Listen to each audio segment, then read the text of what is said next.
ए भैया आज सावन महीना का ये पहला त्योहार नाग पंचमी का दिन बा आज बाबा बड़ा बढ़िया महफिल बा और आज भगवान भी थोड़ा मौसम के देख ले हलन नहीं गुरुजी कहलन यार का होई हम कहली चला जौन होई तन होई का करे के अब उनके आगे कौन जोर लेकिन माहौल बढ़िया बना देना संकेत बा कैसे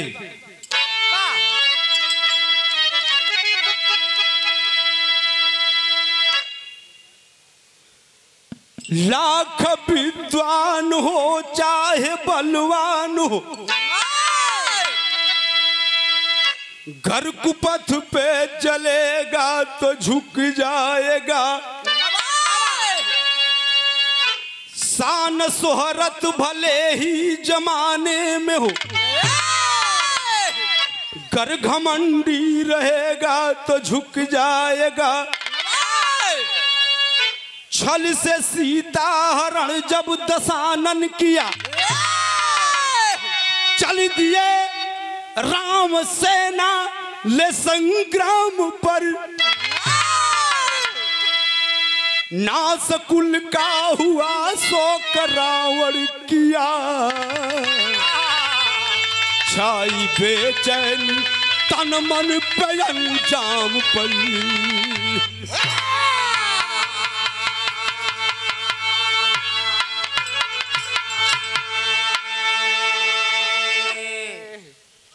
परम आदरणीय परम श्रद्धे द्वारिकापुर की धरती से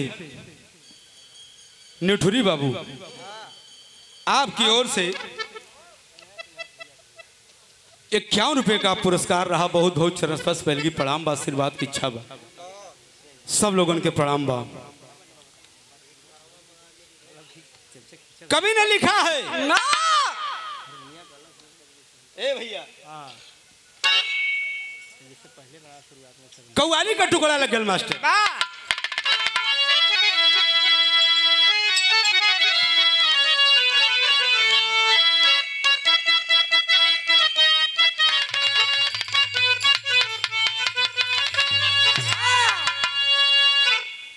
उठो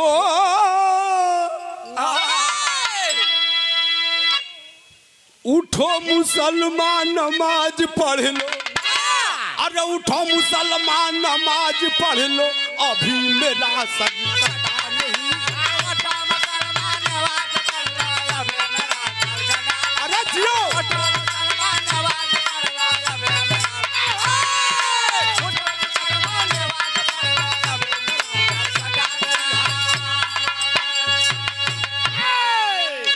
उठो मुसलमान नमाज पढ़ लो अरे अभी मेरा सर कटा नहीं अरे हुसैन ने जो दिया शहादत हुसैन ने जो दिया शहादत वैसा कोई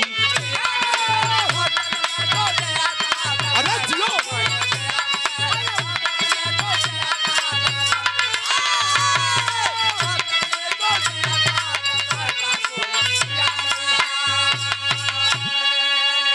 बिरहा के अंदर कवि के लिखे के पड़ल ए भैया छोने समय लंका के बड़े बड़े योद्धा बड़े बड़े वीर मारे गए। रावण शोक में पड़ा है कि आखिर करूं तो मैं क्या करूं। कवि की लेखनी संकेत करती है भाव भाव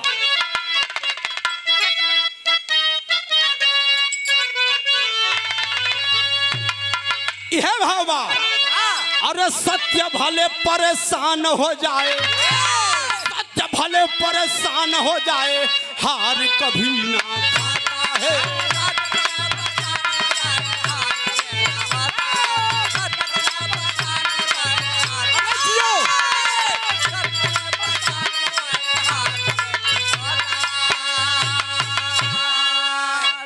सत्य भले परेशान हो जाए अरे हार कभी न खाता है। अरे धर्म का झंडा उड़े गगन में, अरे धर्म का झंडा उड़े गगन में, कोई झुका ना पाता है। धर्म का झंडा उड़े गगन में, कोई झुका ना पाता है। अरे जियो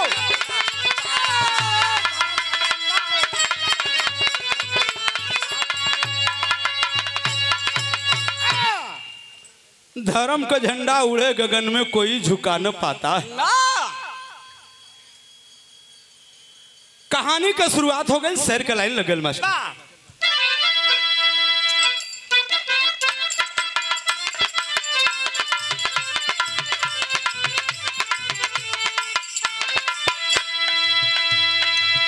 देर हो जाए पर अंधेर नहीं होता है, देर हो जाए पर अंधेर नहीं होता है, काटता है वही जो जैसा बीज बोता है।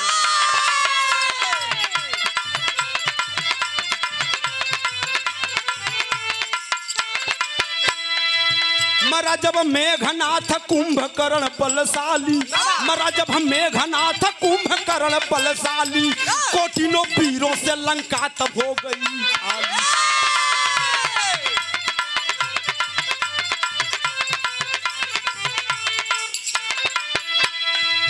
शोक में रावण डूबा मंत्री सिंधुनाद बोला, शोक में रावण डूबा मंत्री सिंधुनाद बोला, अभी 72 करोड़ वीर भेद को खोला।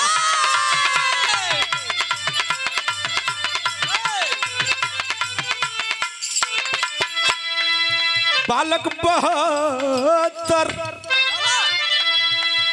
72 करोड़ जन्म लिए लंका में, बालक 72 करोड़ जन्म लिए लंका में, अशुभ नक्षत्र शुक्राचार्य माने शंका में।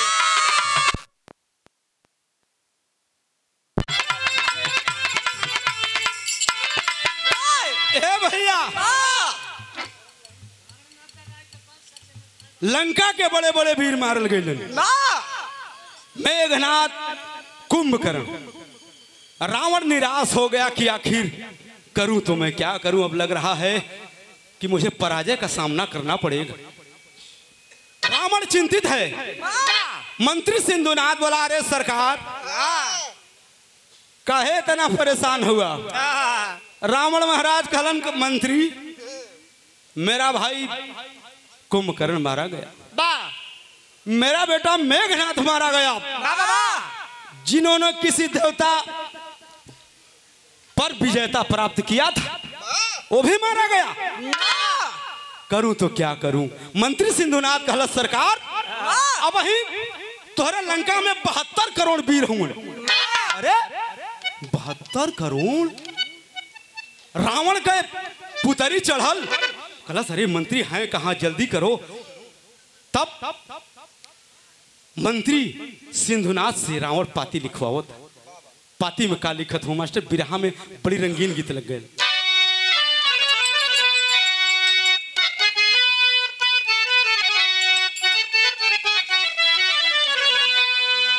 वह गीत बा, बड़ी पुरान गीत बा, लेकिन आज भी हमें नई के झलक बा। कैसे? वह गीत बा, कागज साहब कोयलिया, अरे कागज कोयलिया का गीत नहीं मिली है, खोजल बजरिया मन कमीत नहीं।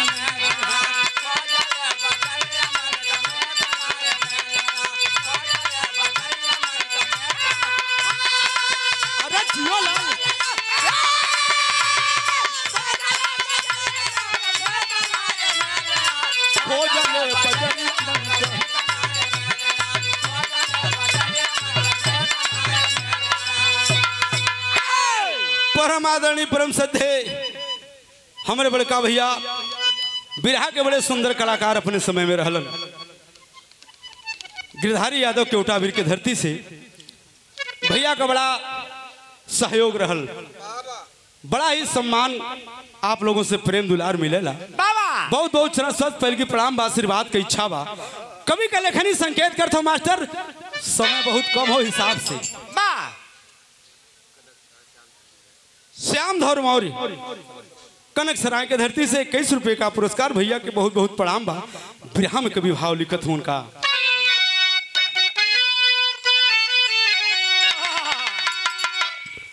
कि निराधन के जैसे अरे निराधन के जैसे अरे कुबेर मिल गई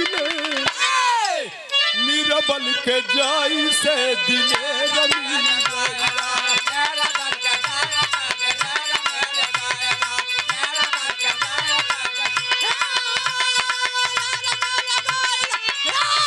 अरे जियो क्या बात है।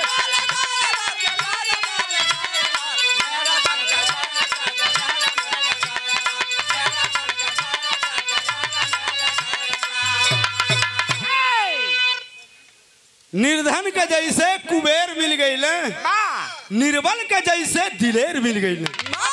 अरे बाप रे बाप।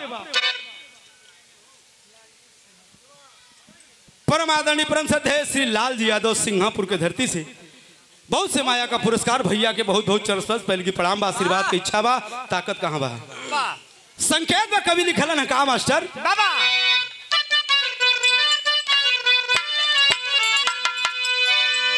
अरे रावण लिखवाया तब नारंत के खबरिया।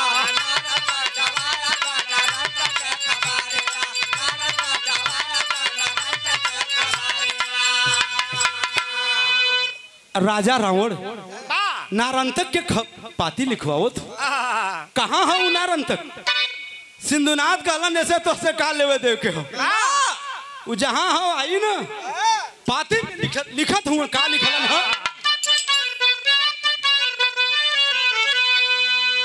रावण लिखवाया तब नारंतक के खबरिया।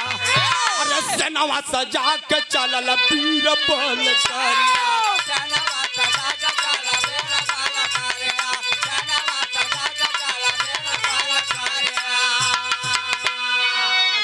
संगवा में बिंदु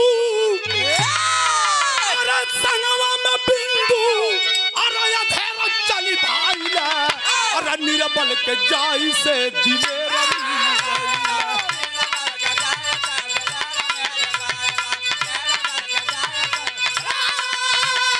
अरे जियो क्या बात है। अरे बा भैया बा।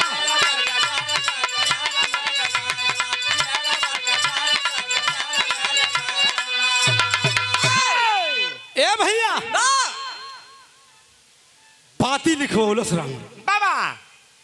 पाती नारंतक के पास पहुंचल देखलस कि अरे लंका में बड़े बड़े वीर मारे गए। तब राजा रावण कई पतिया देख के नारंतक सोचलस कि अरे यार ये खबरिया हमके पहले कहीं नहीं मिलल। पहले खबरिया मिलल हो देख ले कि बीरन के भुजा में कितना दम हो। अरे ललकार दिया नारंतक। तब बिरहा में बड़ी रंगीन गीत लगे मास्टर।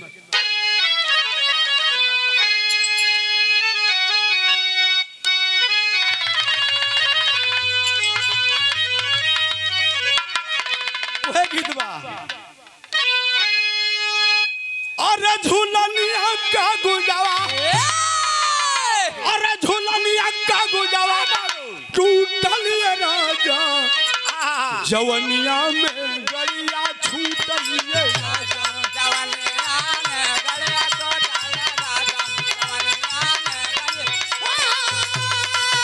अरे जियो लाल क्या बात है।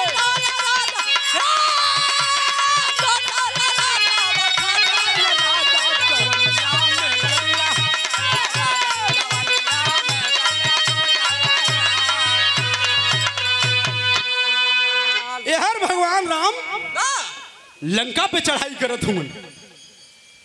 बड़े बड़े योद्धा लंका के मारे गए लेकिन भगवान राम चढ़ाई कैलन है का कहत हूं मास्टर।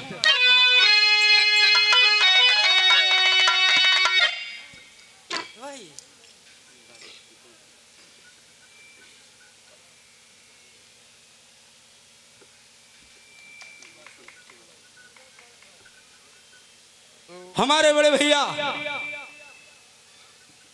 बिरहा के गार्जियन बनारस पुआरी कला की धरती शिवपुर से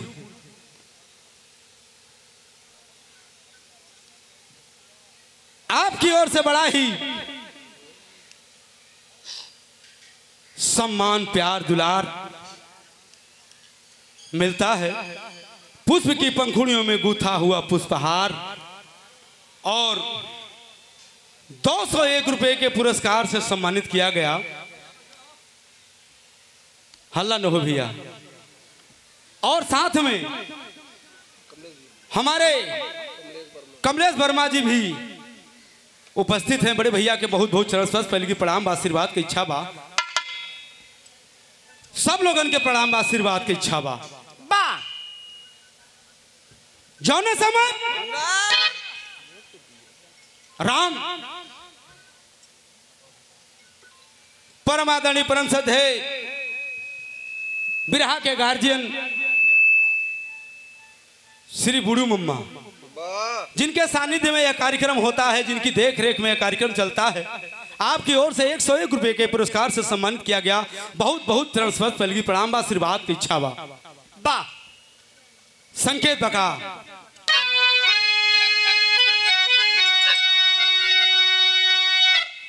और अंतर्यामी प्रभु जाने, और अंतर्यामी प्रभु जाने, और कुल कई जहरवा देखा न कैसन करिया आवे बदरवा।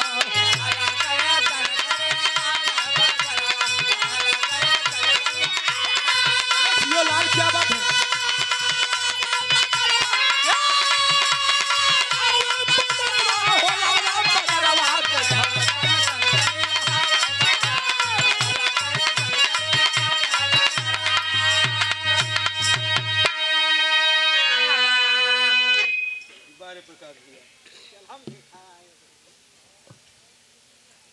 ₹51 के पुरस्कार से सम्मानित किया गया। बड़े भैया श्री राम पलट यादव अपने साइकिल पे बैठ के छाता लगा के घामे में सुनत हूँ। बरेली की धरती से ₹51 का पुरस्कार भैया के बहुत बहुत चरण स्पर्श पहले प्रणाम बा। सुरेंद्र यादव ये हमारे नवरासी भाई बरेली की धरती से ₹21 का पुरस्कार बहुत बहुत चरण स्पर्श पहले प्रणाम बा। ₹51 का पुरस्कार प्रकाश भैया महामलपुर से बहुत बहुत प्रणाम बा। बड़ा प्यार सम्मान दुलारा आप लोगों से मिलता है। बहुत बहुत चरण स्पर्श पहले प्रणाम बा। सब जनता के प्रणाम बा, आशीर्वाद की इच्छा बा। जौने समय भगवान राम लंका पे चढ़ाई कैलन है, हर नारन तक देखले बा पाती एकदम बौरा गए। अरे बाप रे बाप, हमरे लंका का इतना वीर मर गईलन। चलल ह सेना सजा के कभी लिखत हूं का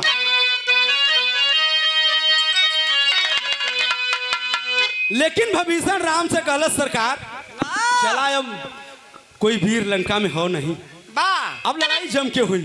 भविष्ण जानत रहल, कहल सरकार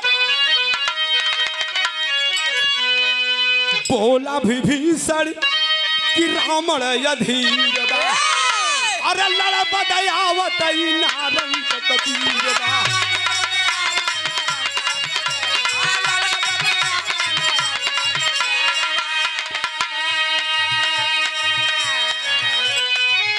अरे नारंग का 10 शीश का बाल लनवा देखल कैसन करिया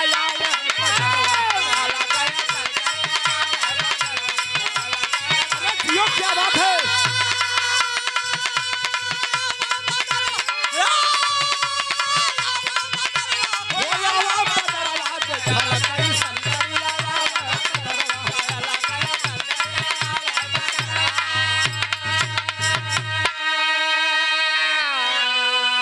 अरे नारन तक चलल है लंका की ओर, सारी सेना सजा के देखलस प्रभु राम के सेना भी जात। अरे बाप रे बाप, पहले कहलस पहले हम चली अपने जौन कुल खानदान का श्रेष्ठ रावण हुआ, पहले रावण से मुलाकात के लिए चलल हो लंकेश पति के पास। जब चलल हो तब वह समय का भाव कवि के लिखे पड़ल संकेत बा कैसे।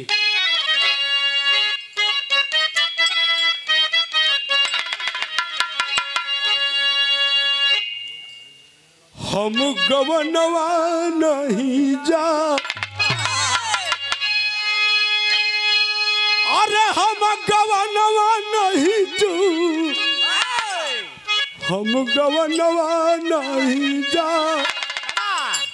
झूलनी टूटा गई नहीं हरवा, झूलनी टूटा गई नहीं हरवा, हम गवनवा नहीं जा।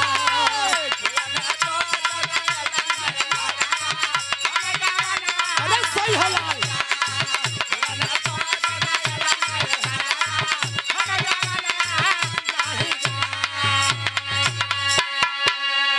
ए भैया, नारंतक पहुंचल रावण के महल में पहुंचल है तब संकेत बा।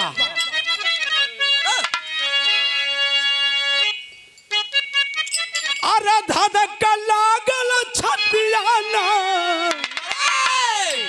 धधक लागल छतियाना, धधक लागल छतियाना, देख के लंका का सारी हलतिया, देख के लंका का सारी हलतिया, धधक लागल छतियाना।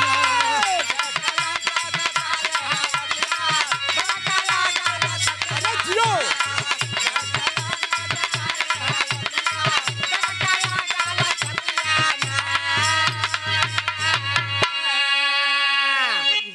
ए भैया, जौने समय देखलस रावण के निराश नारंतक, वह समय एक बात कहले महाराज रावण से। का कहले बा?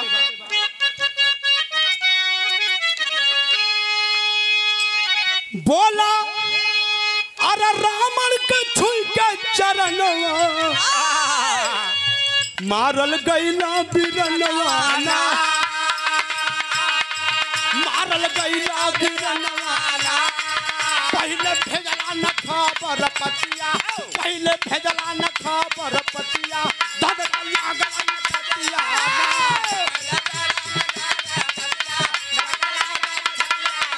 अरे जियो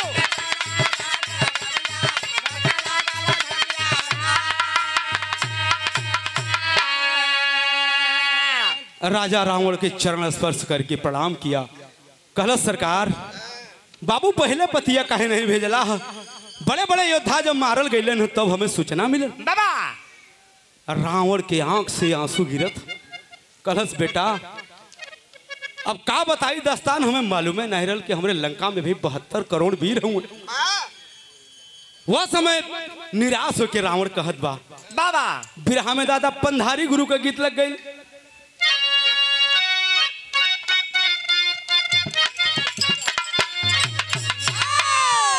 भैया कमेटी के भाई लोगन का आदेश बा कि जोन साइकिल आप लोग वहां रखत हुआ, सामने मैदान हो, जगह खाली है, साइकिल आप लोग इधर खड़ी करें। वह गीत बा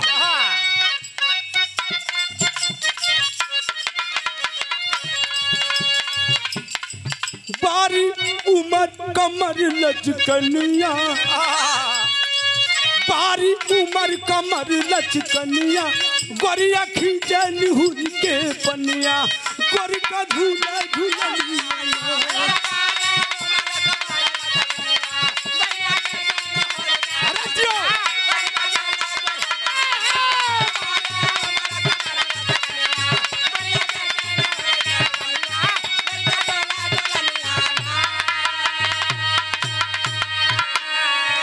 बड़े भैया हम के गार्जियन श्री गिरधारी लाल यादव केवटा वीर के सरजमी से 51 रुपए का पुरस्कार बहुत बहुत पहलगी प्रणाम बा। बिरहा में नारंतक रावण से आदेश लेता बाबा, क्या आदेश लेता बाबू?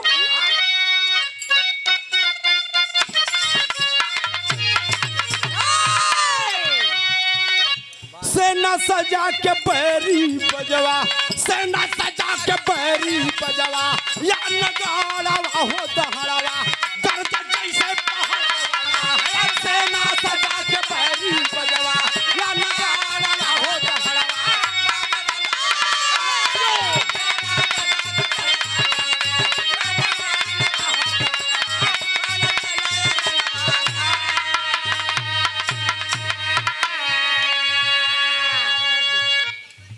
परम आदरणीय परम श्रद्धेय बिरहा के बड़े ही सुंदर कलाकार हमारे गांव से हम हन के गुरु तुल्य आप हैं, गुरु थे भी। बड़ा सीख मिला है आपके साथ रहने से हम लोगों को। श्री दशरथ यादव बरेली के धरती से 101 रुपए के पुरस्कार से सम्मानित कैलन है। बहुत बहुत चरण स्पर्श पहल की प्रणाम बा, आशीर्वाद के इच्छा बा। जब मिलल न कहना बस खाली तू लोग विकास करे, इतने में हम खुश हैं। और का कह सक कहलन तू लोग मेहनत कर, परिश्रम कर, गावा। बहुत बहुत पहले की प्रणाम बा, आशीर्वाद के इच्छा बा। पद में तो हमारा लड़का लगल है, लेकिन कद इनकर इतना ऊंचा हो कि पिता से तुल्य हैं आप। अवस्था ज्यादा है। हाँ, गुरु तुल्य हैं आप। बहुत बहुत प्रणाम, आशीर्वाद की इच्छा बा। परम आदरणीय परम श्रद्धेय बिरहा के बड़े सुंदर कलाकार हमारे गुरु भाई हमारे गांव से श्री पखंडी लाल यादव, आपकी ओर से 51 रुपए का पुरस्कार। भैया के बहुत बहुत पहले की प्रणाम बा। और 51 रुपए का पुरस्कार अमरनाथ यादव कछवा परेड की धरती से। भैया के बहुत बहुत चरण स्पर्श पहले की प्रणाम बा। सब लोगन के प्रणाम बा। समय का बड़ा अभाव बा, यह से मुन्ना लाल थोड़ा सा लाइन पे रहा। कैसे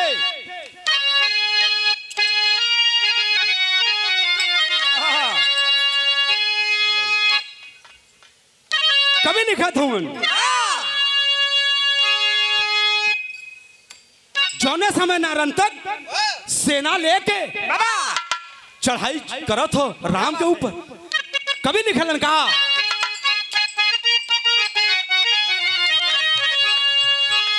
अरे रामा अरे दल के वीर धुरंधरी, अरे कुदल जोश में भालू बंदर, कुदल जोश में भालू बंदर, भैला बानर विकट समंदर, कुदल जोश में भालू बंदर, भैला बानर विकट समंदर, कैला बेटा अरे हो मोरे, कैला बेटा जासया बयकने, पर जहाना हो पहलावा, गर्दन बन के तूफाना हो पहलावा, गर्दन बन के तूफाना।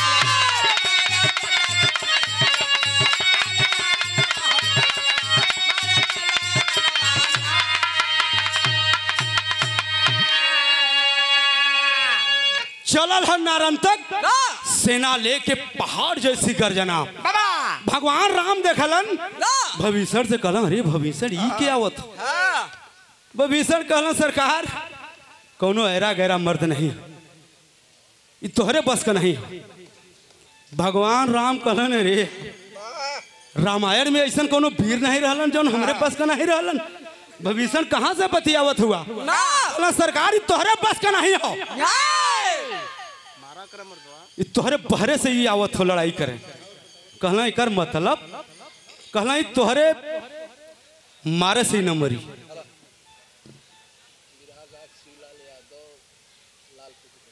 परम आदरणीय परम श्रद्धेय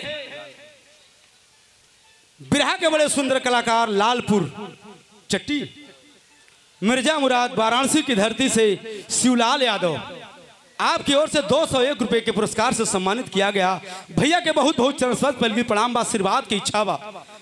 माई सरस्वती गुरु महाराज की कृपा है, आपके स्वर बनौले रहे, गायकी बजाय की आपके चलत रहे। जौने समय नारंतक चलल हो भविष्य भगवान राम से कहलन राम तोहरे भगवान तोहरे बस का नहीं हो। कहलन बस को क्या करे हो बतावत हूं का।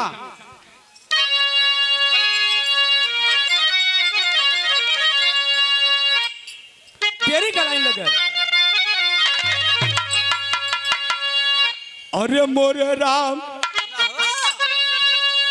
कलंक टीका माथे पर लगल, अरे मोर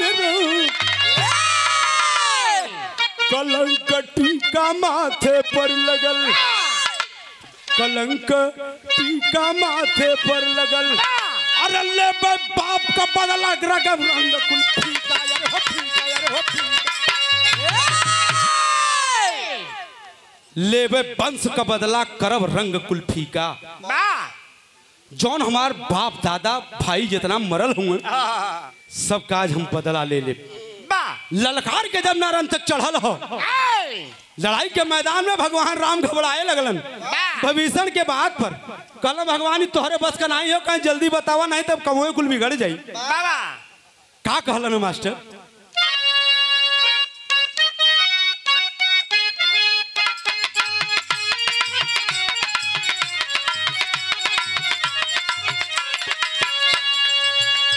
बतावे लगलन भविष्य भगवान राम से।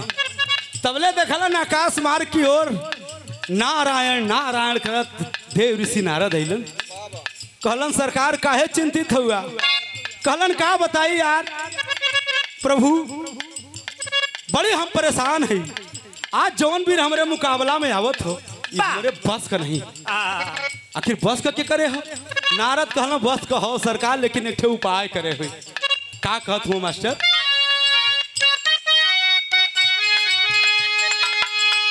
यह गीत बा देवी पचरा गीत नवरात्र के महीना वाली, लेकिन कभी भाव लिखलन का बैरी का गुमानवा तोड़ी है सुग्रीव का ललनवा हो कि रनवा बीते हो कि टूटी है दुश्मन का गुमानवा हो कि रनवा बीते।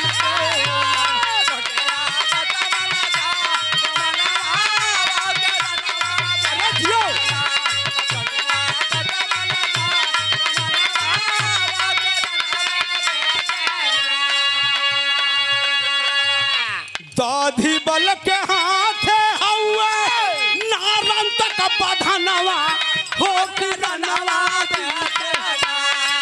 हो कि रनवा करी है सुग्रीव का ललनवा हो कि रनवा।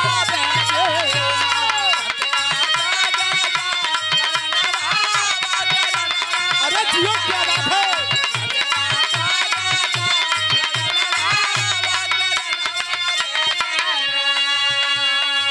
हे भगवान देव ऋषि नारद कहलन सुग्रीव का लड़का एकर वध कह सकेला और तोहरे पूरे रामायण में क्यों वध न कर पाई? काहे से? एके श्राप हो कि नारंतक का जे गुरु भाई होई वह एके मार सकेला। तो नारंतक का गुरु भाई सुग्रीव का बेटवा दधिबल हो, ओकरे अलावा केहू मार न पाई। नहीं तो हंस तो हंस मचा दी। जौने गुरु की यहाँ शिक्षा दीक्षा नारंतक ले रहल वही गुरु की यहाँ दधिबल ले रहल। तो गुरु का श्राप रहल ये दोनों गुरु भाई का मौत तबे हुई जब एक गुरु भाई मारी तब। अरे बाप रे बाप, हनुमान के बलौनन भगवान राम कहलन प्रभु चला तोहार काम आ गए। परम आदरणीय परम श्रद्धेय स्वामीनाथ यादव बरैनी के धरती से 51 रुपए का पुरस्कार। भैया के बहुत बहुत सरस्वत पहलगी प्रणाम बा, आशीर्वाद की इच्छा बा। जौने समय हनुमान चलन भगवान राम के पास कहलन प्रभु आदेश दीजिए। कहलन आदेश यह है दधिबल कहीं हो ओके खोज के जल्दी से ले आवा, नहीं तो सारा एकदम मजा बिगड़ जाई। हनुमान चलल हुआ दधिबल के खोजे बदी। तब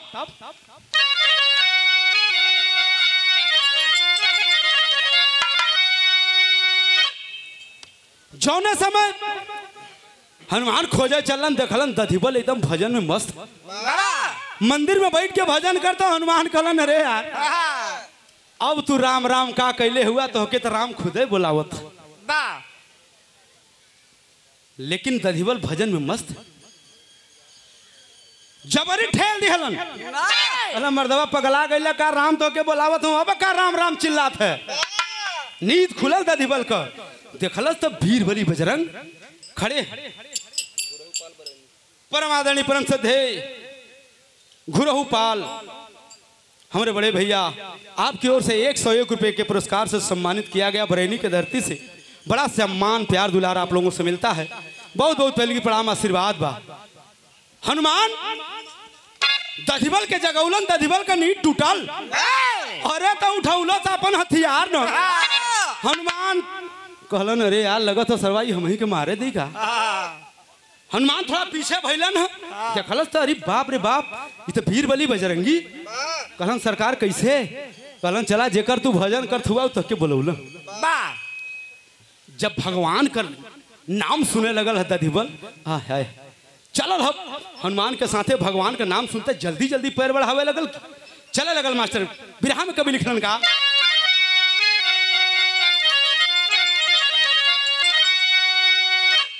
और करेला जोने रघुबर का रटनवा दिनवा आ गईल और करेला जोने रघुबर का रटनवा दिनवा आ गईल अरे चलो बोलो न करे बदे दर्शनवा दिनवा आ गईल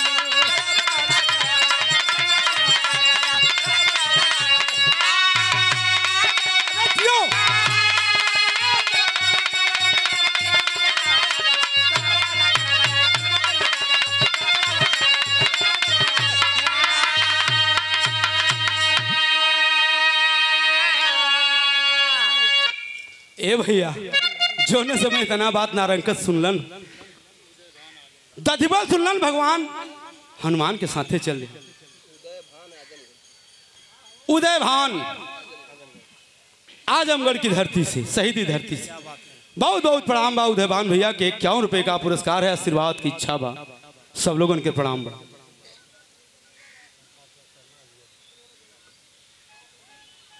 श्री कांता प्रसाद शर्मा अगियावीर के धरती से भैया की ओर से 51 रुपए का पुरस्कार बहुत बहुत प्रणाम बा आशीर्वाद की इच्छा बा संकेत बा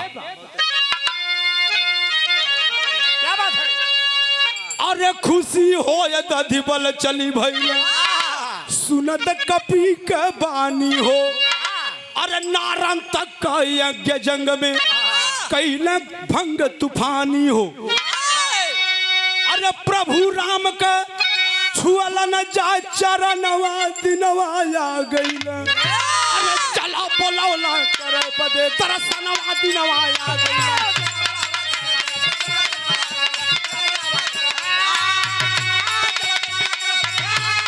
अरे जियो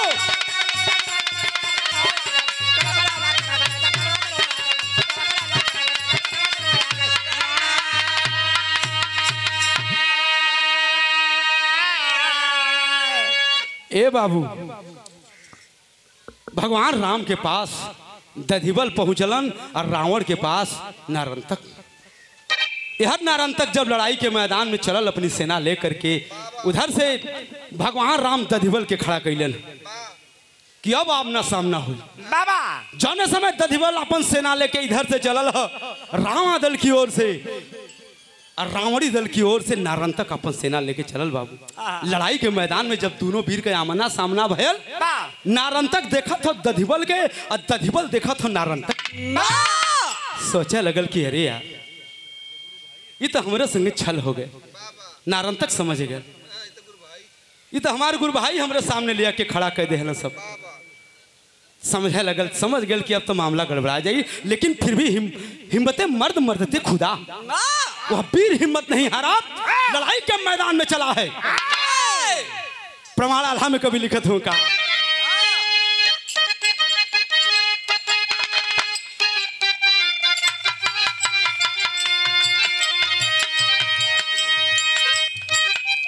बड़ी मार्मिक आल्हा का लाइन जात बा यही लाइन से संकेत बा अरे हो नहारी काल हो अरे कपार जकर नाच भैया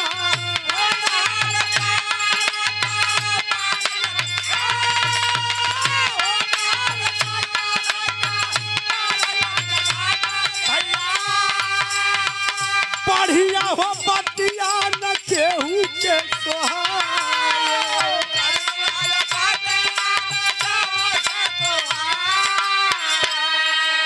लंकेश्वर का लाल अरे महाकाल बन के घूमे बाबू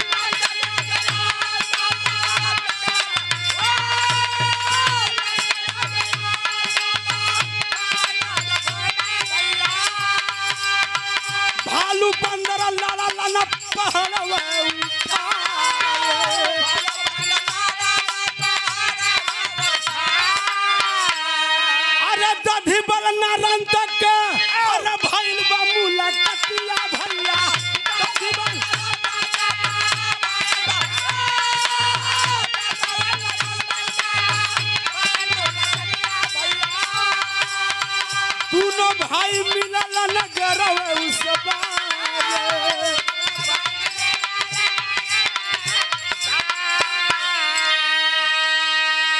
लड़ाई के मैदान में नारंतक अपनी रथ से उतरा, दधिबल भी अपनी रथ से उतरा। दोनों जा करके गुरु भाई आपस में गले मिलते हैं। गले मिलन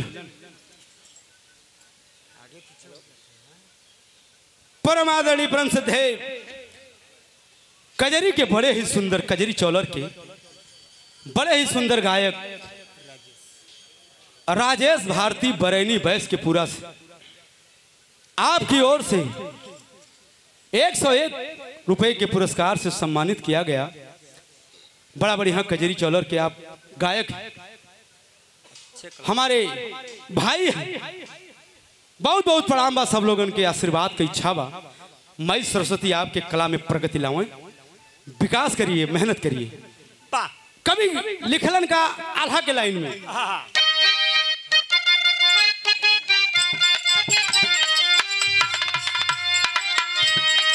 दोनों गुरु भाई गले मिल के जब अपने अपने रथ पे अपन हथियार उठावत, तब कवि का लेखनी संकेत कर सका। अरे सुनत गुमनिया बोलल कटु बनिया,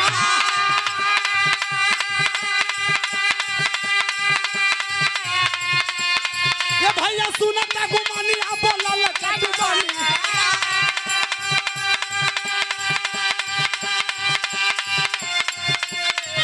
कहा बानर जेकर खाला में आजा गाँव सरकार,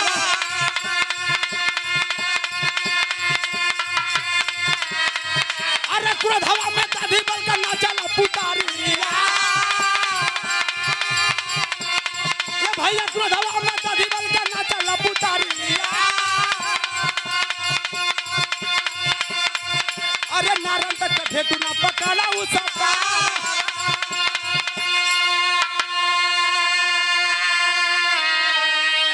ए भैया गले मिलकर जब अपने हथियार उठौलन तो लड़ाई के मैदान में एक दुश्मन नारंतक की है कहलस कि अरे बानर जेकर खालन वही के गावल।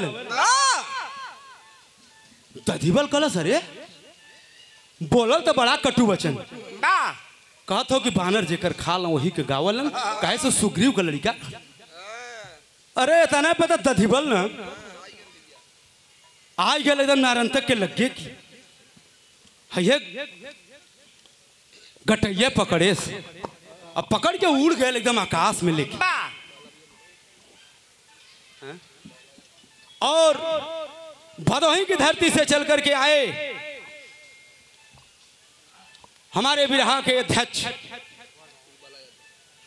श्री बाला यादव जी हम लोग के बीच में आए हैं।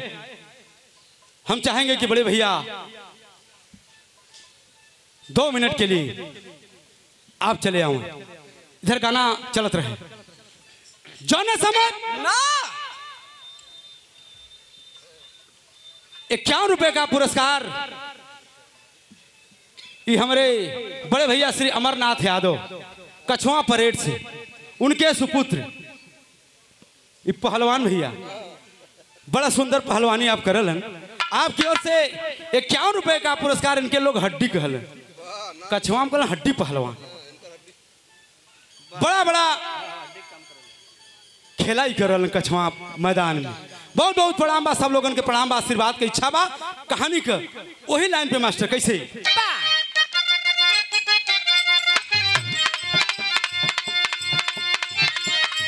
अरे नारद के उलट का सवाल जा,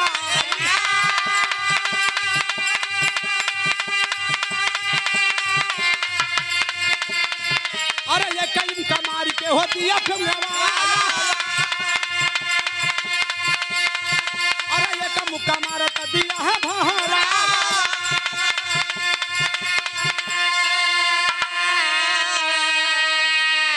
नारंतक के दधिबल एक मुक्का ही सिरवा पे मरलस बाबू आकाश में।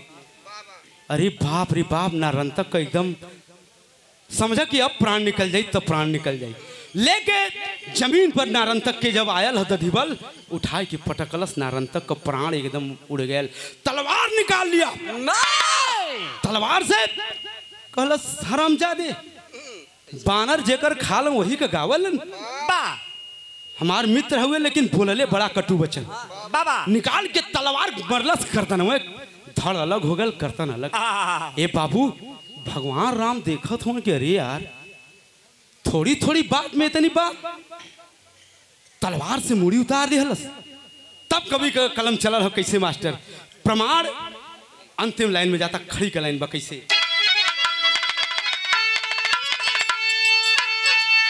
बाबा खबर मिलल लंकेशपति राजा रावण के किनारन तक भी युद्ध में मारा गया। रो रहे हैं रावण, बिंदुमती उनकी औरत रो रही है। अब कोई नहीं, कुछ बचा नहीं, सब कुछ मेरा लूट गया। कवि की लेखनी संकेत करती है क्या?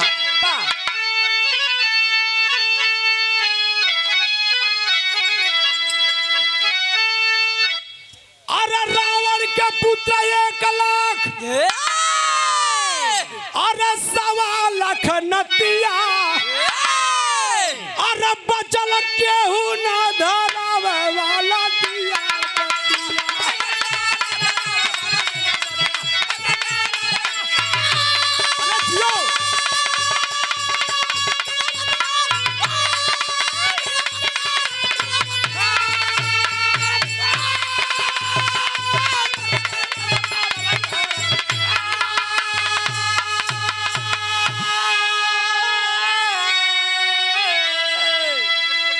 रावण के 1 लाख पूत 1.25 लाख नतिया बचल केहू न धरावे वाला दिया बतिया।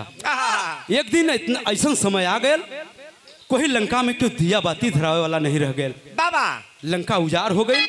परम आदरणीय परम श्रद्धे पिलोरी के धरती से श्री राम यादव बल्टा वाले भैया आप भी बिरहा के अध्यक्ष हैं, बड़ा बिरहा करावल। पिलोरी के धरती में बाबू के बहुत बहुत सरस्वत फैल की प्रणाम बा, आशीर्वाद की इच्छा बा। बड़ा प्यार सम्मान आप लोगों से मिलता है। जौने समय सर अलग हो गया, धड़ अलग हो गया, बिंदुमती दौड़ के जब अपने पति के लाश पर अलिन देखलिन तब कभी लिखलन का मास्टर बेटवा का लाश देखत भर गईल नजरिया अलंकवा में फैलल बाटे शोक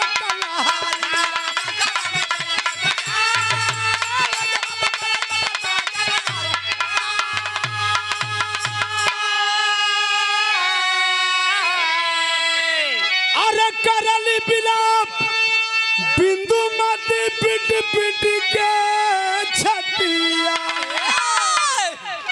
केहू बचल ना धरावे वाला दिया बतिया।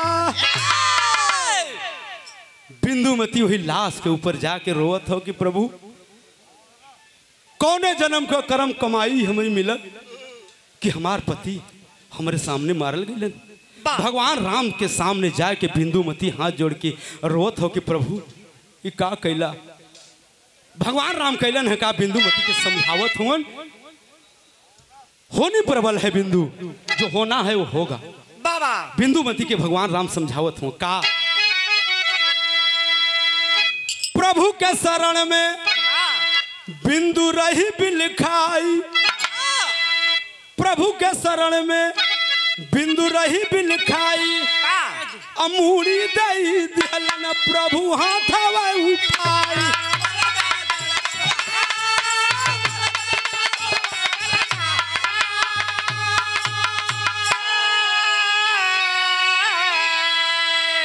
अपने हाथ से प्रभु भगवान राम मुड़ी उठाए के बिंदुमती के दहलन कहलन बिंदुमती बाबा तेरा अंतिम फर्ज बनता है कि अपने पति का दाह संस्कार कर दे और इसके बाद तुम्हारी इच्छा जो है।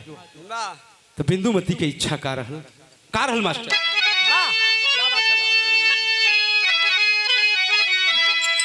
अरे पति के चिता पर बिंदुमती हो गईली सतिया अरे क्यों बचल ना धरावे वाला दिया बतिया। अरे क्या बात है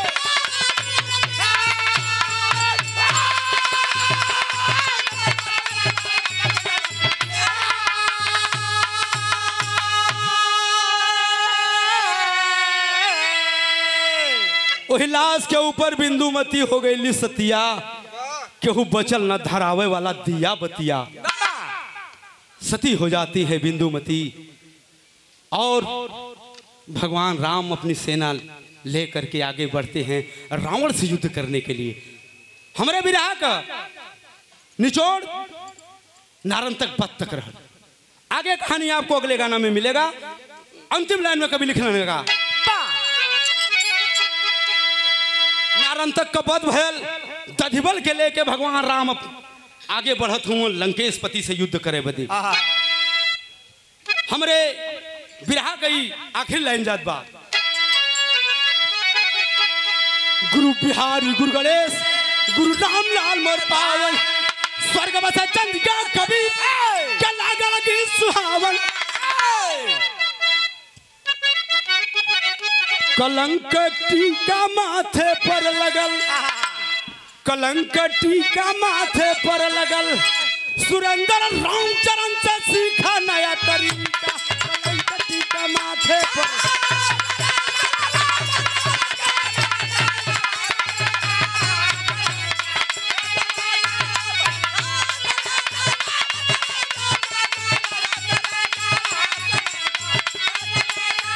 मेरे देश की धरती, मेरे देश की धरती